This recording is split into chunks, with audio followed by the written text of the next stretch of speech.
तो देखो बच्चों, आज मैं एक नया यूनिट स्टार्ट करूंगा और ये यूनिट है मेरी क्या, इलेक्ट्रोकेमिस्ट्री।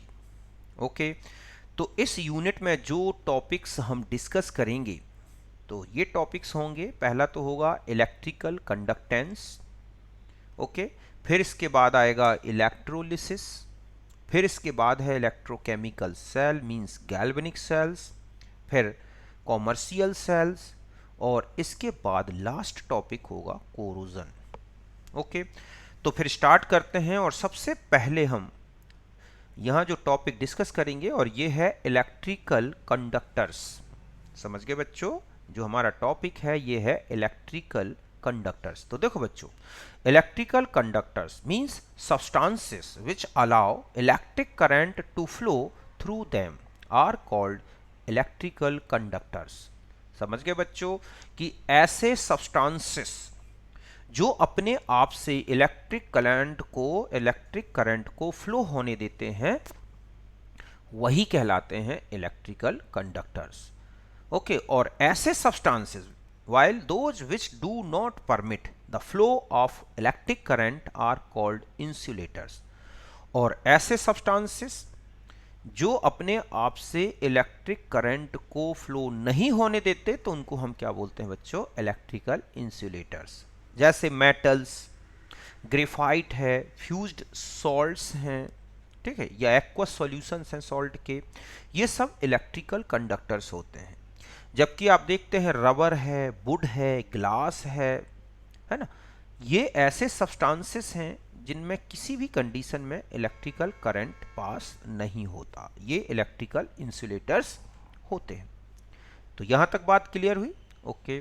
फिर हम आगे आते हैं टाइप्स ऑफ इलेक्ट्रिकल कंडक्टर्स। तो देखो बच्चों, इनमें जो करंट फ्लो होता है वो किसके थ्रू होता है, इसी के बेस पर इलेक्ट्रिकल कंडक्टर्स को टू टाइप्स में डिवाइड किया गया है। पहला है मेटालिक कंडक्टर्स और electronic conductors. Okay, metallic conductors और इलेक्ट्रॉनिक कंडक्टर्स। तो देखो, मेटालिक कंडक्टर्स इसलिए बोलते हैं क्योंकि ये मेनली मेटल्स में मिलती है। इलेक्ट्रॉनिक कंडक्टर्स इसलिए बोलते हैं क्योंकि इनमें कंडक्शन जो है, इलेक्ट्रिकल कंडक्शन, वो इलेक्ट्रॉन्स के थ्रू होगा। तो यही इसकी डेफिनेशन है कि substances which conduct electric current due to mobility of free electrons in a particular direction when a potential difference is applied across the end of conductors। समझ गए बच्चों कि जब कंडक्टर के एंड्स में जब हम एक पोटेंशियल डिफरेंस क्या करें, अलाउ कर देते हैं, तो इलेक्ट्रिक करंट एक पर्टिकुलर डायरेक्शन में चलता है। और किसके थ्रू चलता है वो, फ्री इलेक्ट्रॉन्स के थ्रू, उनकी मूवमेंट के थ्रू, कि एक इलेक्ट्रॉन, दो इलेक्ट्रॉन या जितने भी इलेक्ट्रॉन्स हैं वो एक डायरेक्शन से दूसरे डायरेक्शन की तरफ, मतलब एक डायरेक्शन में चलते हैं और एक टर्मिनल से दूसरे टर्मिनल की तरफ। तो ऐसे कंडक्टर्स कहलाते हैं इलेक्ट्रॉनिक कंडक्टर्स। तो सिंपल सा है कि ऐसे substance which conduct electric current due to mobility of free electrons, कि ऐसे सब्सटेंसेस जिनमें इलेक्ट्रिक कंडक्शन फ्री इलेक्ट्रॉन के मोबिलिटी के कारण मिलती है उसको हम बोलते हैं मेटालिक कंडक्टर। इनमें इलेक्ट्रॉन्स के थ्रू हो रही है इसलिए इनका नेम है इलेक्ट्रॉनिक कंडक्टर्स। और ये फ्री इलेक्ट्रॉन्स मेनली किस में प्रेजेंट होते हैं बच्चों, मेटालिक एलिमेंट्स में, इसलिए इनको बोला गया है मेटालिक कंडक्टर्स। जैसे मेटल्स हो गए, अलॉयज हो गए, ग्रेफाइट है, भले वो मेटल नहीं है लेकिन इसमें इलेक्ट्रिकल कंडक्शन किसके थ्रू होता है, फ्री इलेक्ट्रॉन के मूवमेंट के कारण। ओके। अब देखो कुछ कैरेक्टरिस्टिक्स देखें, क्योंकि असर्शन रीजन जो क्वेश्चन आजकल आते हैं केमिस्ट्री में, ध्यान रखें इनमें यही छोटी छोटी सी चीज आ जाती हैं जिन पर हम ध्यान नहीं देते और वही हमारा सब खेल बिगाड़ देते बच्चों। इसीलिए मैं उन सब चीज को डिस्कस करूंगा जिससे आपका कोई भी असर्शन रीजन का क्वेश्चन भी ना बचे। देखो पहला है, they do not undergo any chemical change. ठीक है, they do not undergo any chemical change due to passage of electric current, कि जब इनमें इलेक्ट्रिक करंट पास होता है तो इनमें किसी भी प्रकार का कोई फिजिकल या कोई केमिकल चेंज नहीं आता। समझ गए बच्चों कि इनमें कोई केमिकल चेंज दिखाई नहीं देगा आपको, कोई फिजिकल चेंज होता हुआ दिखाई नहीं देगा जब तक वायर में कंडक्शन चलता रहे। There is no matter transfer during conduction, आप देखते हैं कि वायर में इलेक्ट्रॉन का फ्री मूवमेंट होता है, कोई मैटर ट्रांसफर नहीं होता, कोई एटम यहां से वहां नहीं खिसकता। मींस वायर अगर उसमें कितने समय तक कंडक्शन चलता रहे वो मोटा पतला कभी नहीं होगा, तो कोई मैटर ट्रांसफर नहीं होता।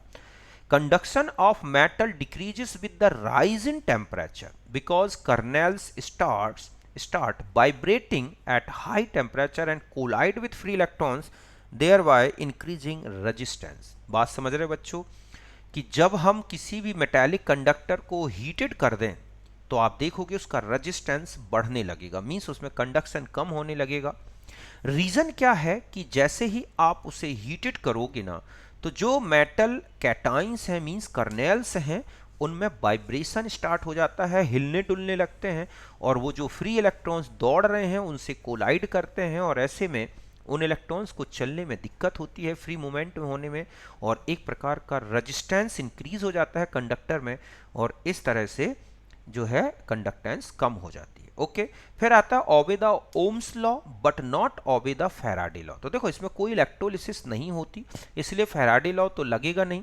और हम जानते हैं कि कंडक्टेंस, जो इलेक्ट्रिकल कंडक्टेंस है, ये तभी होती है जब हम कंडक्टर के टर्मिनल्स में एक पोटेंशियल डिफरेंस डेवलप करते हैं। तो इसने यही कहा है कि जितना ज़्यादा पोटेंशियल डिफरेंस उतना फास्ट कंडक्शन होगा। समझ गए ना? तो ओम्स लॉ तो लगेगा। There is no change in degree of conduction with time. अब ये भी ध्यान रखें कि जो मेटालिक कंडक्टर्स होते हैं इनका टाइम के साथ कंडक्शन में कोई चेंज नहीं आता। अगर किसी भी प्रकार का कोई अदर इम्प्योरिटीज या किसी प्रकार का कोई केमिकल इनमें ना बने तो ये लगातार एक ही रेट से कंडक्शन करते रहते हैं। मतलब वायर अगर हम घर में फिटिंग करा देते हैं तो वो होल लाइफ दिखता है, उससे कंडक्शन चलता रहता है, हमें बार बार वायर चेंज करने की ज़रूरत नहीं होती, तो वो उसी रेट से कंडक्शन करते रहते हैं। तो ये हैं कुछ इंपॉर्टेंट कैरेक्टरिस्टिक्स जिन्हें आपको अच्छी तरह से ध्यान रखना है। फिर हम आगे बढ़ते हैं। फिर आता है बच्चों इलेक्ट्रोलाइटिक और आयनिक कंडक्टेंस। तो देखो इलेक्ट्रोलाइटिक मींस ये कंडक्टेंस आपको इलेक्ट्रोलाइट्स में दिखेगा, और किसके थ्रू कंडक्शन होगा? आइंस के थ्रू, कैटाइन और एनाइंस के थ्रू, इसीलिए इनको बोला गया है आयनिक कंडक्टेंस। तो दे आर सब्सटेंसेस, ठीक है, मतलब electrolytes which conduct electric current due to movement of ions means cation and anions are called electrolytic conductors. समझ गए बच्चों कि ऐसे सब्सटेंसेस जो कि क्या करते हैं बच्चों, जिनमें इलेक्ट्रिक कंडक्टेंस किसके थ्रू होता है? Movement of electrons. इलेक्ट्रॉन जब इलेक्ट्रिक फील्ड लगाया जाता है, sorry movement of ions, sorry, कि ऐसे सब्सटेंसेस मतलब इलेक्ट्रोलाइट्स जिनमें कंडक्शन किसके थ्रू होता है? Movement of ions. जब हम एक पोटेंशियल डिफरेंस डेवलप करते हैं, इलेक्ट्रोड्स लगाते हैं, तो इसको बोला गया है आयनिक कंडक्टेंस। इसके लिए मेनली यूज होते हैं जैसे fused and aqueous electrolytic substances like NaCl, KCl। तो इस तरह से इनके फ्यूज्ड या एक्वस सॉल्यूशन यूज किए जाते हैं जिनमें आइंस फ्री होते हैं और ये कंडक्टेंस शो करते हैं। अगर वो स्ट्रॉन्ग इलेक्ट्रोलाइट है तो एक बार में ही इनकी कंडक्टेंस मिल जाती है हाईएस्ट।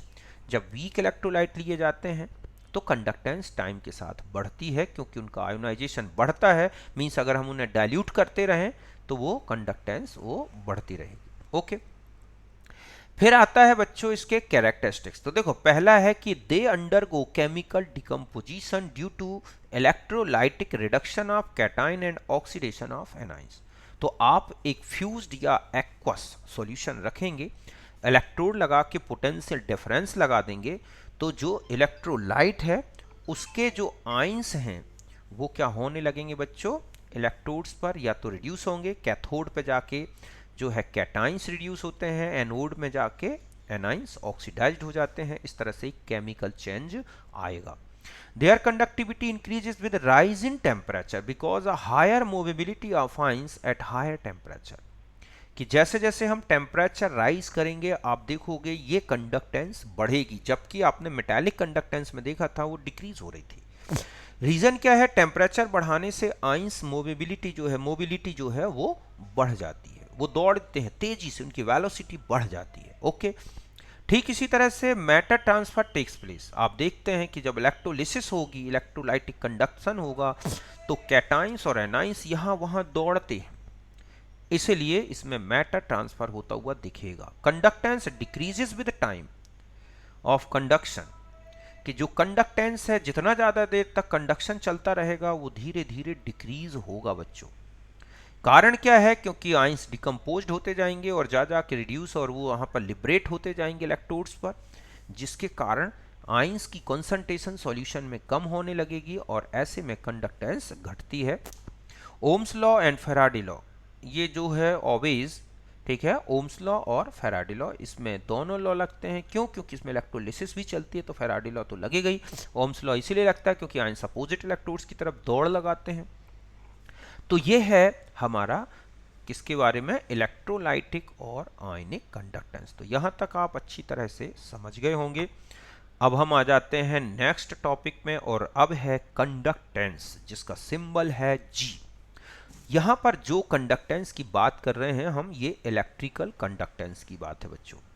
ठीक है, तो सबसे पहले तो हम इसी को डिफाइन कर लें कि ये होती क्या है कंडक्टेंस। तो देखो ये लिख रहा है कि it is the property of matter which express the ease of flow of electric current through it.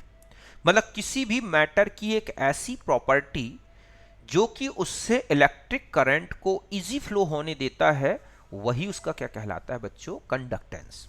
समझ गए ना, कि एक ऐसी प्रॉपर्टी मैटर की जिसके थ्रू उसमें इलेक्ट्रिक करंट फ्लो होने लगता है इजी गोइंग, तो हम इसको बोलते हैं कंडक्टेंस। ठीक है, it is due to movement of free electrons of matter और मूवमेंट ऑफ फ्री आयंस। ये क्यों होता है बच्चों कंडक्टेंस किसी भी मैटर में? ये प्रॉपर्टी कब डेवलप होती है? जब या तो उसके फ्री इलेक्ट्रॉन्स मूवमेंट शो करें, या फिर कोई इलेक्ट्रोलाइटिक सब्सटेंसेस आपने लिया है तो उसमें फ्री आयंस मूव करें। अगर ये दोनों किसी प्रकार का मूवमेंट शो नहीं करते किसी मैटर में, तो ध्यान रखें उसमें कोई इलेक्ट्रिकल कंडक्शन नहीं होगा, मींस वो क्या होगा बच्चों? इंसुलेटर होगा। तो यहां तक बात समझ रहे हो अच्छी तरह से? ये था हमारा कंडक्टेंस का डेफिनेशन। अब आता है रेजिस्टेंस। देखो बच्चों, रेजिस्टेंस कि जब कंडक्टर से करंट फ्लो हो रहा होता है तो रेजिस्टेंस एक प्रकार का इंटरफेयर, ठीक है, ऑब्स्ट्रक्शन अप्लाई करता है, करंट को रोकता है, एक प्रकार से उसको इंटरफेयर करता है बहने से, तो वही रेजिस्टेंस है। कि it is the measure of opposition applied by any object means conductor. ठीक है, कि कोई भी ऑब्जेक्ट, चाहे वो कंडक्टर हो, इंसुलेटर हो या सेमीकंडक्टर हो, अगर वो किसी भी प्रकार के इलेक्ट्रिक करंट के फ्लो में एक ऑपोजिशन अप्लाई कर रहा है, तो यही क्या है बच्चों? रेजिस्टेंस। समझ रहे ना कि ये ऑब्जेक्ट के द्वारा इलेक्ट्रिक करंट के फ्लो में जो ऑपोजिशन या ऑब्स्ट्रक्शन या इंटरफेयर निकलता है, उसको मेजर करने वाला टर्म ही क्या है बच्चों? रेजिस्टेंस। तो हम सीधा कह सकते हैं कि कंडक्टर के अंदर की एक ऐसी प्रॉपर्टी जो इलेक्ट्रिक करंट के फ्लो को रोकने की कोशिश करती है, उसको एक प्रकार का इंटरफेयर करती है, तो वही रेजिस्टेंस है। तो रेजिस्टेंस आर और कंडक्टेंस इस तरह से रिलेटेड हैं, ये एक दूसरे के रेसिप्रोकल होते हैं। मींस कंडक्टेंस ज्यादा तो रेजिस्टेंस कम, रेजिस्टेंस ज्यादा तो कंडक्टेंस कम। तो इस तरह से एक दूसरे के रेसिप्रोकल के इक्वल होते हैं। अब हम आ जाते हैं रेजिस्टेंस। तो रेजिस्टेंस का यूनिट बता दूं मैं, यूनिट होती है ओम, और कंडक्टेंस की यूनिट होती है ओम इनवर्स, जिसे साइमंस बोलते हैं, एस से रिप्रेजेंट करते हैं। समझ गए बच्चों कि ये क्या है? साइमन इसकी यूनिट, और ओम रेजिस्टेंस की यूनिट और कंडक्टेंस की है ओम इनवर्स या साइमन। यहां तक बात क्लियर है? तो ये था हमारा रेजिस्टेंस। अब देखो बच्चों, अब आता है कि कंडक्टेंस ऑफ इलेक्ट्रोलाइट किस किस फैक्टर पे डिपेंड करती है। यहां पर इस यूनिट में हम कंडक्टेंस पढ़ेंगे कि वो कंडक्टेंस जो इलेक्ट्रोलाइटिक कंडीशन में मिलती है उसी के बारे में। हमें मेटालिक कंडक्टेंस की डिस्कस करने की जरूरत नहीं है यहाँ पर, वो अलग से आप फिजिक्स में पढ़ोगे। तो देखो ऐसे कौन कौन से फैक्टर्स हैं जो कि इलेक्ट्रोलाइटिक कंडक्शन को इफेक्टेड करते हैं, और ये हैं, देखो पहला है कि इलेक्ट्रोलाइटिक कंडक्शन, ठीक है, या conductance directly proportional to the extent of ionisation. कि जो स्ट्रॉन्ग इलेक्ट्रोलाइट हैं या वीक इलेक्ट्रोलाइट हैं, वो कितने ज़्यादा आयोनाइज्ड है, मीन्स उसके आयंस कितने जल्दी सेपरेट हो रहे हैं। तो जो स्ट्रॉन्ग इलेक्ट्रोलाइट हैं वो तो 100% आयोनाइज्ड होते हैं बच्चों, इसीलिए उनकी कंडक्टेंस एक बार में ही मैक्सिमम मिल जाती है। लेकिन जो वीक इलेक्ट्रोलाइट्स होते हैं ना, उनका आयोनाइजेशन सॉल्यूशन की डाइल्यूशन से बढ़ता है, और यही रीजन है कि आप देखोगे जो वीक इलेक्ट्रोलाइट्स होंगे उनकी कंडक्टेंस जो है डाइल्यूशन के साथ बढ़ती है और एक मैक्सिमम कंडीशन में पहुंच जाती है, जिसे बोला जाता है कंडक्टेंस इन इनफाइनाइट डाइल्यूशन। वो हम अलग से कोलरॉस लॉ में पढ़ेंगे। तो सीधा सा इतना ध्यान रखना है कि conductance increases with increase extent of ionisation, अब चाहे वो स्ट्रॉन्ग हो या वीक हो।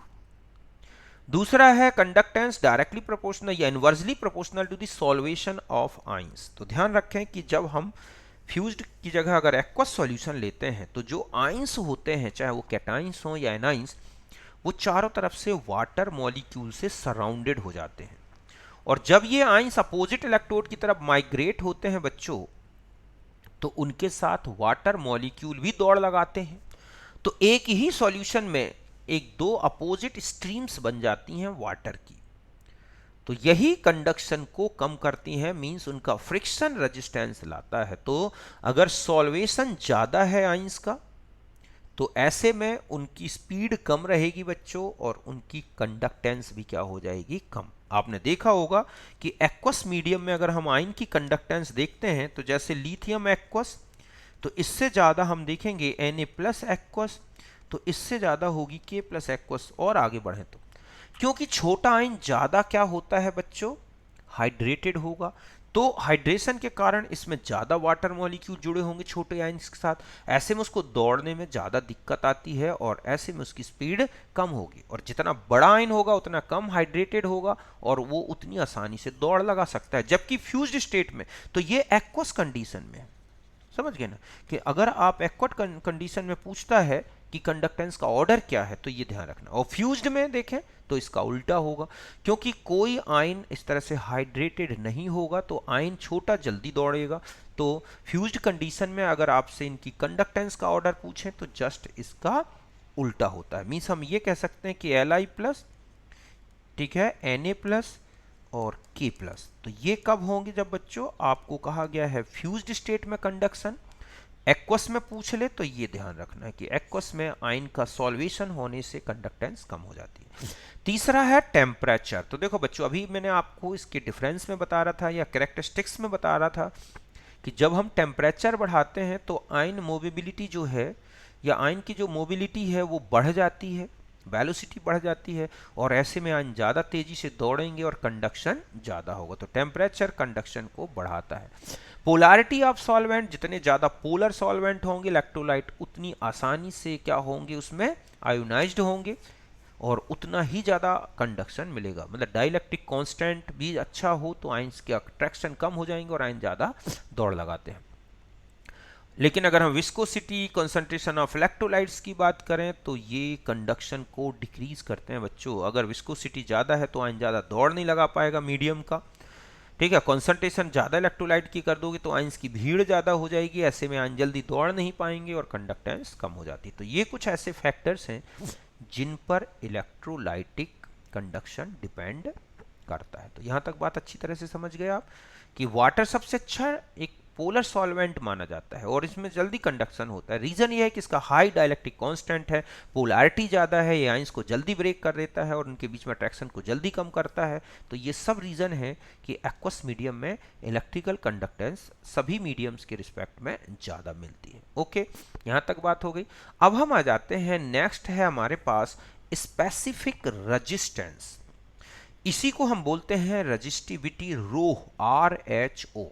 समझ गए बच्चों, स्पेसिफिक रेजिस्टेंस या रजिस्टिविटी, इसका सिंबल है रो, RHO, इस तरह से। तो देखो बच्चों, किसी भी वायर का, किसी भी कंडक्टर का जो रेजिस्टेंस होता है वो कंडक्टर की लेंथ के तो डायरेक्टली प्रोपोर्शनल होता है कि जितना लंबा वायर होगा, जितना लंबा मीडियम होगा, कंडक्शन उतना ही कम होता जाएगा। क्यों? क्योंकि रेजिस्टेंस बढ़ता जाता है। इलेक्ट्रॉन को दौड़ते दौड़ते कहीं ना कहीं इंटरफेयर बढ़ता जाएगा और धीरे धीरे कंडक्शन कम होती है, तो रेजिस्टेंस बढ़ता है। तो resistance of conductor directly proportional to the length of conductor but area of cross section of conductor. लेकिन कंडक्टर की चौड़ाई है, मोटाई है, इसके देख रहे हैं आप इनवर्सली प्रोपोर्शनल है क्या, रेजिस्टेंस। मींस एक पतली सी गली से, सकड़ी गली से आप जा रहे हैं और भीड़ ज़्यादा हो तो आपको दिक्कत ज़्यादा होगी, और जितनी लंबी दूरी होगी उतना ही ज़्यादा आपको रेजिस्टेंस मिलेगा। लेकिन सोचो कि सड़क एक चौड़ी कर दी जाए, बहुत ज़्यादा, लेंथ भले उतनी ही रखी जाए, तो आप देखोगे आप उस सड़क को और जल्दी पार कर सकते हो। बिल्कुल यही फैक्ट होता है कि रेजिस्टेंस लेंथ के डायरेक्टली प्रोपोर्शनल है और एरिया क्रॉस सेक्शन के इनवर्सली प्रोपोर्शनल है। तो R directly proportional to the L और inversely proportional to the A. जब ये डायरेक्टली प्रोपोर्शनल साइन हटता है तो एक नया कांस्टेंट आता है बच्चों, इसे बोलते हैं रो। तो ये हो गया हमारे पास। अब आएगा कि रो क्या है, कैसे डिफाइन करें। तो हम देखें कि ए को लिख दें 1 सेंटीमीटर स्क्वायर और एल को कर दें 1 सेंटीमीटर, तो रो इक्वल टू आर हो जाएगा। ये क्या बताता है कि किसी भी कंडक्टर के 1 सेंटीमीटर लेंथ और 1 सेंटीमीटर स्क्वायर एरिया में जितना रेजिस्टेंस लगता है, तो वही क्या कहलाता है बच्चों, स्पेसिफिक रेजिस्टेंस या रेजिस्टिविटी। मतलब ये एक हमारे पास एक क्यूबिक पोर्शन है जिसका 1 सेंटीमीटर में 2 इलेक्ट्रोड्स लगे हैं सपोज, और इनका इलेक्ट्रोड्स का एरिया है 1 सेंटीमीटर स्क्वायर। तो इन दो इलेक्ट्रोड्स के बीच में जो एक रेजिस्टेंस लग रहा है, यही रेजिस्टेंस क्या कहलाएगा बच्चों, रेजिस्टिविटी या स्पेसिफिक रेजिस्टेंस। ठीक है, तो हम ऐसा भी कह सकते हैं ना कि दस the resistance of 1 cubic centimetre portion of conductor, तो उसे बोला जाता है बच्चों क्या, स्पेसिफिक रेजिस्टेंस। और इसकी फिर हम आ जाते हैं यूनिट। तो यूनिट देखो, rho equal to R into A upon L. Rho की यूनिट ठीक है निकालेंगे तो आर की यूनिट तो हो गई ओम, और ए हो गया सेंटीमीटर स्क्वायर और एल हो गया सेंटीमीटर में, तो हमारे पास आया ओम सेंटीमीटर। ये तो है सीजीएस में, ओम मीटर ये है एसआई यूनिट में। तो इस तरह से हम रो का कैलकुलेशन कर सकते हैं यूनिट सहित। फिर हम आ जाते हैं कंडक्टिविटी ऑफ स्पेसिफिक कंडक्टेंस या कंडक्टिविटी और स्पेसिफिक कंडक्टेंस। समझ गए बच्चों। तो कंडक्टिविटी और स्पेसिफिक कंडक्टेंस ऑफ, ठीक है, तो यहां लिखा है ये इस तरह से है, यहां पर लिखे दे रहा हूं मैं कि it is inverse of resistivity. समझ गए बच्चों कि रेजिस्टिविटी का जो रेसिप्रोकल वैल्यू है वही कहलाता है क्या, कंडक्टिविटी या स्पेसिफिक कंडक्टेंस कप्पा। ओके, तो के जो है आप देख रहे हैं स्पेसिफिक कंडक्टेंस इनवर्स है किसका, स्पेसिफिक रेजिस्टेंस का।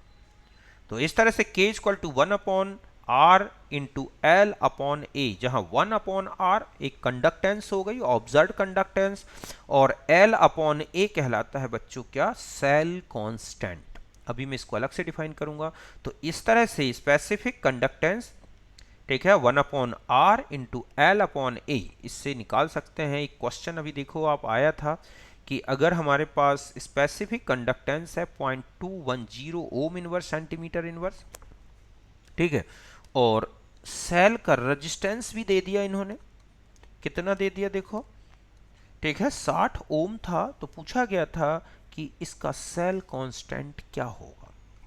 ठीक है, तो आपको ऑप्शन भी दे रखे थे, तो इसमें आंसर था हमारा 1.26। ठीक है, तो ये पूछा गया था सेल कांस्टेंट अभी नीट के क्वेश्चन में। ओके, तो यहां आपको ये रिलेशन बहुत अच्छे से ध्यान रखना है इस तरह से। तो K equal to G into L upon A, मतलब कंडक्टेंस इंटू सेल कांस्टेंट, इसका प्रोडक्ट कहलाता है स्पेसिफिक कंडक्टेंस। अगर सेल में सेल कांस्टेंट 1 है तो ऑब्जर्व कंडक्टेंस या कंडक्टेंस ऑफ सॉल्यूशन ही वो क्या बन जाएगी बच्चों, स्पेसिफिक कंडक्टेंस। ओके, अब आते हैं यूनिट की। स्पेसिफिक कंडक्टेंस की यूनिट क्या है, तो K equal to 1 upon rho है, रो की यूनिट हो गई ओम, सेंटीमीटर, तो इसकी यूनिट हो गई ओम इनवर्स सेंटीमीटर इनवर्स। हम जानते हैं कि ओम इनवर्स को साइमन बोलते हैं, तो K equal to S centimetre inverse, ये CGS में है, या K इसकी यूनिट एस मीटर इनवर्स तब यूज करेंगे जब हम एसआई सिस्टम लेंगे। ओके, जैसे कुछ इंपॉर्टेंट एग्जांपल हैं कि ग्रेफाइट का स्पेसिफिक कंडक्टेंस होता है 1.2 इंटू 10⁻1। ऐसे Fe का देखो Ag बहुत ज़्यादा दिख रहा है। ग्लास का रेजिस्टेंस बहुत ज़्यादा, मतलब कंडक्टेंस बहुत ही कम है, मतलब ये इंसुलेटर है। तो इस तरह से आपको ये है स्पेसिफिक कंडक्टेंस, उसकी यूनिट, उसका रिलेशन। अब देखो बच्चों, इसमें आया है सेल कांस्टेंट। तो सेल कांस्टेंट एक्चुअली होता क्या है, एक होते हैं कंडक्टिविटी सेल जिसमें ये 2 इलेक्ट्रोड लगे होते हैं, और इन इलेक्ट्रोड्स के जो प्लेट्स लगी हैं नीचे, ये L सेंटीमीटर मींस 1 सेंटीमीटर रखा जाता है, और ये जो एरिया ऑफ क्रॉस सेक्शन देख रहे हैं इसका, ये होता है A मींस 1 सेंटीमीटर स्क्वायर। तो यही जो है, ठीक है, सेल कांस्टेंट की ratio of the distance between electrodes of the cell to their surface area. मतलब distance between electrodes means L और area of cross section means A, इनका रेशियो ही क्या है, सेल कांस्टेंट। तो सेल कांस्टेंट अगर हम निकालना चाहें तो cell constant is equal to conductivity K into resistance of electrolytic solution. इस तरह से हम सेल कांस्टेंट निकाल सकते हैं अगर हमें रेजिस्टेंस पता हो और K पता हो। रेजिस्टेंस ओम और ये है, ठीक है, ओम इनवर्स में। तो जो ये आएगी इसकी यूनिट, ये आ जाएगी सेंटीमीटर या फिर मीटर इनवर्स में। समझ गए बच्चों? तो x की यूनिट होती है सेंटीमीटर इनवर्स या मीटर इनवर्स। तो इस तरह से ये जो बना हुआ है ये क्या है, कंडक्टिविटी सेल है। क्या है बच्चों, कंडक्टिविटी सेल। तो इस तरह से ये एक प्रकार की एरर को मेजर करता है कि जो इलेक्ट्रोलाइटिक सेल हैं या कंडक्टिविटी जो सेल हैं उनमें सही ढंग से इलेक्ट्रोड्स लगे हैं कि नहीं, उनका एरिया सही है कि नहीं। अगर बिल्कुल करेक्ट है, कोई एरर नहीं है, तो ध्यान रखें कंडक्टिविटी सेल से मिलने वाली कंडक्टेंस या ऑब्जर्व कंडक्टेंस से ही क्या बन जाती है, उसकी स्पेसिफिक कंडक्टेंस। ओके, तो ये लिखा है कि cell constant of given conductivity cell determined by accurately measuring the conductance standard aqueous solution of KCl। तो देखें बच्चों कि specific conductance of standard solution upon observed conductance of specific solution. तो यहाँ पर जो स्टैंडर्ड स्पेसिफिक सॉल्यूशन लिया जाता है वो लिया जाता है बच्चों क्या, KCl। और एक होता है मीटर ब्रिज जिससे हम उसमें से उसकी कंडक्टेंस निकाल लेते हैं ऑब्जर्व। तो ये तो कांस्टेंट वैल्यू है हर एक कंसंट्रेशन में। जैसे 0.1 नॉर्मल KCl की जो स्पेसिफिक कंडक्टेंस होती है वो ये है 0.012 S, ठीक है ये, और जो R है ये है उसका रेजिस्टेंस है 0.1 का, ठीक है। तो इस तरह से इससे आप निकाल सकते हैं क्या, एक दिए गए किसी भी कंडक्टिविटी सेल का रेजिस्टेंस। यहां तक बात क्लियर है अच्छी तरह से? तो ये था हमारा सेल कांस्टेंट के बारे में। तो ध्यान रखें कि इसकी यूनिट जो स्पेसिफिक कंडक्टेंस की यूनिट है, ठीक है, वो मीटर में है या सेंटीमीटर में है, मीटर इनवर्स में या सेंटीमीटर, उसी यूनिट के हिसाब से x आएगा। तो ये तो ओम, ठीक है, इनवर्स मतलब साइमन मीटर इनवर्स वाली वैल्यू है। आप देखोगे एक सीरीज बनी हुई है बुक में, उससे आप इसको देख सकते हैं। फिर आता है, देखो बच्चों, इसके बाद आता है ये क्वेश्चंस कुछ कराए हैं मैंने।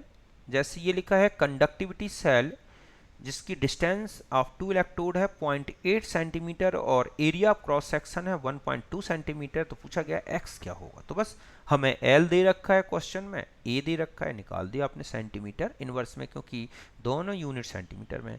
फिर नेक्स्ट लिखा है कि 0.01 मोलर KCl, K दे रखा है 2.76 इंटू 10⁻³ S सेंटीमीटर इनवर्स, ठीक है, और रेजिस्टेंस दे रखा है 250.2 ओम। तो पूछा गया है सेल कांस्टेंट क्या होगा। तो x की वैल्यू K इंटू R करके और ऐसा निकाल सकते हैं कि K दे रखा है आपको, R दे रखा है, तो यूनिट सेंटीमीटर इनवर्स में आ गई। अगर यही S मीटर इनवर्स में होता तो मीटर में आ जाता। कि रेजिस्टेंस की यूनिट बदलने की जरूरत नहीं है SI सिस्टम में, केवल सेंटीमीटर या मीटर से ही काम चलेगा। यहां तक बात क्लियर है? फिर अब देखो बच्चों, अब हम आ जाते हैं, नेक्स्ट है हमारे पास मोलर कंडक्टिविटी। तो ये वाला टॉपिक हम अलग से नेक्स्ट उसमें वीडियो में डिस्कस करेंगे, ठीक है बच्चों। तो यहाँ तक जो मैंने आपको बता दिया, यहाँ तक आप अच्छे से सारे क्वेश्चंस कर लें और ई कंडक्टेंस पढ़ें। ठीक है, फिर मिलता हूँ नेक्स्ट में।